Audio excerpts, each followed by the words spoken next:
Good morning বন্ধুরা, তোমরা কেমন আছো? আশা করি তোমরা সবাই ভালো আছো। যে যেখান থেকে আমার ব্লগটা দেখছো তাদেরকে জানাই অনেক অনেক ভালোবাসা, বড়দের আশীর্বাদ, ছোটোদের ভালোবাসা নিয়ে আজকে সুন্দর একটা ব্লগ স্টার্ট করলাম। তো আমি নিজেই কথা বলে ভিডিও করছিলাম, কিন্তু ভয়েসটা এত আস্তে আসছিলো তোমরা কিছু শুনতে পেতে না। তো তার জন্যে আমি ভয়েস দিতে বাধ্য হলাম। কালকে ঠাকুর ঘরে জামা কাপড়গুলো কেচে মেলেছিলাম বারান্দায়, যেগুলো সমস্ত শুকিয়ে গেছে। আর আমি একদম বাসি জামা কাপড় ছেড়ে ফ্রেশ হয়ে সমস্ত বাসি কাজ কমপ্লিট করে চলে এলাম। তো এখন সবার আগে ঠাকুরের জামা কাপড়গুলোই তুলবো। এখন ধোয়া জামা কাপড় ছাড়া যেহেতু হয়ে গেছে, তো ধোয়া জামা কাপড় অবস্থাতেই ঠাকুর ঘরের জামা কাপড়গুলো তুলবো। তো ঠাকুর ঘরের জামা কাপড়গুলো সমস্ত তুললাম আর নিচে নিয়ে গেলাম বালতি সমেত জামা কাপড়গুলো ভরে। তো দেখলাম তোমাদের দাদাভাইও দোকান থেকে চলে এসছে, মানে মুদিখানা বাজার সেরে চলে এসছে। তা আমি ভাবলাম কি তাহলে ওকে বলি ঠাকুর ঘরে একটু গেটটা খুলে দিতে। ঠাকুর ঘরের গেটটাও খুলে দিল। আমি ঠাকুর ঘরের জামা কাপড়গুলো একদম ঠাকুর ঘরে ঢুকিয়ে রেখে এলাম। আর এসে ওপরে যেইগুলো কালকে কেচেছিলাম সেগুলো সব তুলতে এলাম। কারণ আগে জামা কাপড় ছেড়ে কিন্তু আমি ঠাকুর ঘরের জামা কাপড়গুলো তুলে মানে ঢুকিয়ে দিলাম ঠাকুর ঘরে। আর এটা সত্যি আমার একটা বিশাল বড় কাজ ছিল এই ঠাকুর ঘরের জামা কাপড়গুলো কাচা। কারণ আমি ঠাকুর ঘরের জামা কাপড়গুলো ছাড়িয়েছি অনেক দিন আগে, কিন্তু একটা জামা কাপড়ও কেচে উঠতে পারিনি। আজ নয় কাল, কাল নয় পরশু, এই নিয়ে কাচতে পারিনি। তারপরে একদিন মানে অবশেষে জামা কাপড়গুলো কেচে নিলাম আর কি। তো সেগুলোই সব তুললাম। আর এখানে দেখো কালকেরগুলো সব তুললাম। আর আজকে সকালবেলায় যেগুলো কেচেছিলাম ধুয়েছিলাম সেগুলো আবার সব বারান্দা দিয়ে মেলে দিচ্ছি। আর ছাদে আর কিচ্ছু মেললাম না, কারণ ছাদে এত রোদ উঠেছে না, মানে কি বলবো, গাটা ধুয়ে যে জামা কাপড় ছেড়েছি মনেই হবে না যদি এখন রোদে যাই, পুরো ঘেমে গরমে নিয়ে যাব। তো সেই কারণের জন্যে কিন্তু আমি এই বারান্দা দিয়ে সমস্ত জামা কাপড়গুলো মেলে দিচ্ছি। তো খুব বেশি একটা ছিল না, এক বালতির মতন ছিল। তো যা ছিল সকাল সকাল কেচে ধুয়ে দিলে অনেকটা সুবিধা হয়। আর আমাদের তিনতলাটা এত গরম না, এত গরম কি বলবো, মানে সকালের টাইমটা এতটা গরম হয় না, যত বেলা বাড়ে তত তিনতলাটা এত গরম হয় যে বাথরুমে কোনো কাচা ধোয়া স্নান করা কিচ্ছু করা যায় না। আর আমাদের বাথরুমটা না অ্যাডভেস্টার, ছাদ না, তো সেই জন্য গরমটা আরও লাগে। তেমনি সকালবেলা উঠে বাসন টাসনও বাসি বাসন মাজা এগুলো সমস্ত আমার কমপ্লিট হয়ে গেছে। সকালবেলা উঠে এই কাজগুলো সেরে নিলে কিন্তু আমার সারাদিনের অনেকটা কাজের চাপ কম থাকে। শুধু এবার ধীরে সুস্থে মাথা ঠান্ডা করে সকালবেলা রান্নাবান্নাটা করো, ব্যাস হয়ে যাবে। তা আজকে আবার এই ফ্রকটাই পরলাম, কারণ কেন বলো তো, মানে একভাবে সবসময় নাইটি পরেই ভিডিও করি, তো তাই ভাবলাম চলো আজকে এই ফ্রকটা পরেই ব্লগ করা যেতে পারে। তো সেই জন্যে এটা পরলাম। আর এটা পরে আমার অনেক কমফোর্টেবল লাগে। আর এই জামাটা না আমার অনেক পুরনো, মানে আমার শ্বশুর বেঁচে থাকতে প্রায় 10-12 বছর আগের ফ্রক এটা। তো এখানে দেখো ভয়েস দিতে আবার বাধ্য হলাম, কারণ প্রেশার কুকারের এত সিটি আসছে যে মানে কিচ্ছু শোনা যাচ্ছিল না। তো সেই জন্য তো এখানে আমি এসে চাটাকে রান্নাবান্না একদম বসিয়ে দিয়েছি। এখানে ভেন্ডি কেটেছি, ভেন্ডি ভাজবো। আর এখানে টমেটোর চাটনি হবে, ঠিক আছে। তো ভেন্ডি ভাজার জন্য এখানে ভেন্ডি ভাজার তেলও দিয়ে দিয়েছি, ভেন্ডিটা ভাজবো এবার।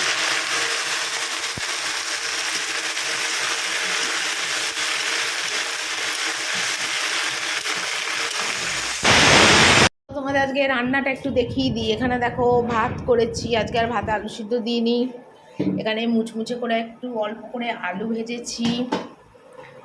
আর এখানে দেখো মুগের ডাল করেছি লাউ দিয়ে আর উচ্ছে দিয়ে, মটর ডাল, ঠিক আছে। এখানে করেছি দেখো পটল আলু সয়াবিনের একটা পাতলা পাতলা ঝোল, সজনে ডাঁটাও ওর মধ্যে দিয়ে দিয়েছি। আর এখানে করেছি দেখো টমেটোর চাটনি, যেটা নিরামিষে না হলেই নয়। আর এখানে করেছি দেখো ভেন্ডি ভাজা, ঠিক আছে। এই হলো আজকের আমার দুপুরের মেনু। নিরামিষ রান্না করলে মনে হয় কি যে নিরামিষ রান্নায় কোনো খাটুনি নেই, আমিষ রান্নায় অনেক খাটে, কিন্তু না, নিরামিষ রান্নাও যদি সেইভাবে করা যায় তাহলে কিন্তু নিরামিষ রান্নাতেও অনেক খাটুনি হয়। তো আমি তো এখন একটা মাস নিরামিষই চলবে, পুরো চৈত্র মাসটা। সেই পয়লা বৈশাখের দিন আমাদের বাড়িতে আমার মাছ ঢুকবে, কারণ যেহেতু বাবার ঘট বসানো হয়েছে, তো সেই জন্যেই কিন্তু নিরামিষটা হয় প্রতি বছর। এই চৈত্র মাসটা আমাদের নিরামিষ হয়। তো যাকে রান্নাবান্না তো তোমাদের দেখালাম। আর আজকে সাবান দিয়ে গ্যাস মুছলাম না, অতটা রান্নার গ্যাস পরিষ্কারই আছে, অতটা নোংরা হয়নি। তো সেই কারণের জন্যে এমনি ন্যাকড়া দিয়েই আর কি মুছে নিচ্ছি। বিশেষ আর কিছু সাবান টাবান দিলাম না। আর এটা করে মোটামুটি আমার মানে রাত্রিবেলার মানে দিনের কাজটা কমপ্লিট হলো। সংসার এমন একটা জিনিস না, যেখানে না কোনো সময় কোনো কিছু শেষ বলে কিছু নেই, সব কিছু শুরু থেকে শেষ করতে হয়, এটাই হলো কথা। তো দেখো রান্নাঘরে কাজ সারার পরে কটা বাসন ছিল, মানে সকালবেলায় যেরকম ভাগ্নি খেয়েছে, ছেলে খেয়েছে, টুকটাক রান্নার দুটো একটা বাসন, তো ভেবেছিলাম না এখন আর মাজবো না, আর ইচ্ছা করছিল না। তারপর চিন্তা করলাম যদি এই বাসনটা রাখি সেটা 5টা থেকে 15টা হয়ে যাবে, তার থেকে বরঞ্চ একটা কাজ করি, বাসনগুলো মেজেই নিই। তো সেই জন্য আবার বাসন মাজার কাজগুলো হাত দিলাম। তারপর রান্নাঘরের একটু টুকটাক কাজ আছে, সেগুলোও সারবো। মানে ওই যে বললাম না যে সংসারের কাজ শেষ বলে কিছু নেই, সব কিছু শুরুই বলতে হবে। তো ওই টুকটাক বাসনগুলো এখন একটু মেজে নিচ্ছি, কেন গ্যাস ট্যাসগুলো তো মোছাই হয়ে গেছে। আর রান্নাঘরে সকাল থেকে আমার, সত্যি কথা, সকাল থেকে বিকেল অবধি আমার রান্নাঘরেই কেটে যায়, বেশিটা টাইম আমার এখানেই কাটে। অন্য কোথাও আর মানে ঘরেও হয়তো আমার এতটা কাটে না, কারণ ঘরে গেলেই আমার এই কাজ থাকে, ওই কাজ থাকে, ভিডিও এডিটিং থাকে, তারপরে কোনো কিছু যেটাই করি না কারণ সেটাই তোমাদের কাছে শেয়ার করবো, তো সব মিলিয়ে মিশিয়ে সত্যি আর হয় না। তো এখানে দেখো বাসন কটা ঝপঝপ করে মেজে নিচ্ছি, কারণ পরে আবার স্নানে যাবার যা গরম পড়েছে। আর কি বলবো, মানে দিনে 2-3 বার করে স্নান করলে বেশ আরাম লাগে, কিন্তু 2-3 বার করে স্নান এখন আর করি না, যার জন্যে কিন্তু মানে কি বলবো আর তোমাদের, মানে স্নান করতে ইচ্ছা করলেও স্নান করি না, কারণ শরীর তো খুব একটা বিশেষ ভালো নেই, একটু বুঝে শুনেই চলি এখন, অতটা মানে শরীরের ওপর চাপ দিই না, কোনো কারণে যদি শরীর টরীর বেশি খারাপ হয়, জ্বর টর আসে, সেই জন্য হালকাভাবেই কাজকর্ম করার চেষ্টা করি। কিন্তু সংসারের কাজ কোনো দিন কম বলে কিছু হয় না, সংসারের কাজ অনেক বেশিই থাকে সব সময়। আর কাজের লোক না থাকলে যেটা হয়, কাজের লোক না থাকলে নিজের হাতে সমস্ত কিছু করাটা, একার হাতে অনেকটা আমার ওপর চাপ পড়ে যায়। দেখো ঘর ফর সব মুছলাম, বাসন টাসন সব গুছালাম, সব সরিয়ে সরিয়ে পুরো ঘর কিন্তু আজকে আমি মুছেছি, ঘর মুছলাম, চৌকিটা মুছলাম, তারপর এখানে কটা বাসন ছিল সেগুলো মাজলাম, ডাস্টবিন বালতি ফেলে টাইলসগুলো সব সার্ফ সাবান দিয়ে ধুলাম, মেঝেটা ধুলাম, এদিকে দেখো পুরো রান্নাঘর ধুলাম, আর এখান দিয়ে পুরো সিঁড়ির তলা ঠলা সব জল দিয়ে ধুলাম, আর সিঁড়িটা ধুইনি, সিঁড়িটা এমনি লাঠি দিয়ে মুছে নিয়েছি। এগুলো সব করলাম, করে এবার যাব সোজা উপরে। তো দেখো এখন সন্ধে প্রায় হতে যায়, তো বাবুর জন্য দেখো এখন ম্যাগি করে নিয়েছি সব রকম সবজি দিয়ে আর পনির দিয়ে। আর এই ম্যাগিটা না এই ফার্স্ট টাইম বাবুকে করে দিলাম, কারণ এর আগে চাউমিনটা সবজি দিয়ে করে দিতাম, সয়াবিন দিয়ে করে দিতাম, তো একটু ঘুরিয়ে পেঁচিয়ে ছেলেকে সবসময় রান্না করে খাওয়ানোর চেষ্টা করি, আর বাবু এই খাবারটা খেতে অনেক ভালোবাসে। তো বাবুকে দেখো আমি আমার একটু নিজের হাতে খাইয়ে দিচ্ছি, আমি না নিজের হাতে বাবুকে খাইয়ে দিলে না আমার না খুব মনটা শান্তি লাগে, যে কেমন হলো। আর বাবু যখন বলে রান্নাটা খেতে অনেক ভালো হয়েছে, তখন আমার খুব মনটা ভালো লাগে। আর এমনিতে তো নিজেই খায়, আমার একটু শখ হয় মাঝে মাঝে, মানে মায়ের কাছে তো সবসময় সন্তানরা 2 মাসের 6 মাসের বাচ্চা হয়েই থাকে না, আমার ছেলে যতটা বড়ই হোক না কেন, আমার কাছে আমার ছেলে সেই ছোটোই। আর এখন ঘড়িতে দেখেছো কটা বাজে, 5:45 বাজতে যায়, এই মাত্র আমি একটু মানে ননদ শাশুড়ি সবাইকে খেতে দিয়ে ওপরে এলাম বাবুর টিফিনটা করে,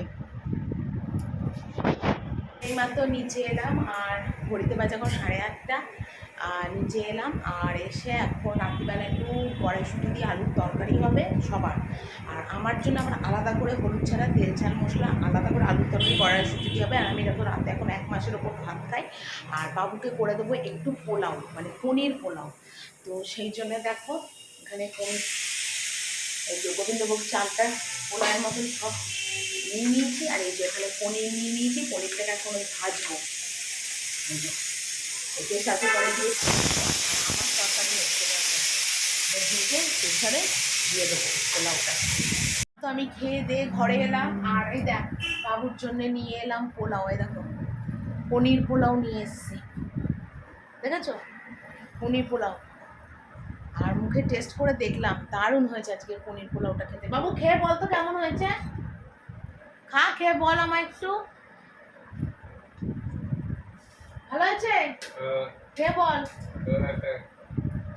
ভালো হয়েছে বলছে, পনির পোলাও করে নিয়ে এলাম, আর আমারও খাওয়া কমপ্লিট, ওষুধ খাওয়া কমপ্লিট, আর পরোটা হচ্ছে, ননদ ভাজছে পরোটা, আমি বেলে মেখে দিয়ে এলাম, মানে মেখে বেলে দিয়ে এলাম, ও ভাজছে, ওর দাদার 2টো, ননদের 3টে, আর শাশুড়ির 2টো, 3, 2, 5, 7খানা পরোটা বেলে দিলাম, ও ভাজবে, আর ওর মেয়ের ম্যাগি করবে, ব্যাস আর কোনো ব্যাপার না। আমার আপাতত আজকে রাত্রিবেলার সমস্ত কাজ কম বসে, বাবু খেলে বিছানাটা ঝাড়বো, তারপর ভিডিও এডিটিং করবো, তারপর শুয়ে পড়বো, ঠিক আছে। তো চলো বন্ধুরা, আজকের ভিডিওটা আজকের মতো এখানেই শেষ করছি, কালকে আবার একটা নতুন ভিডিও নিয়ে চলে আসবে, সবাই ভালো থেকো, টাটা, গুড নাইট।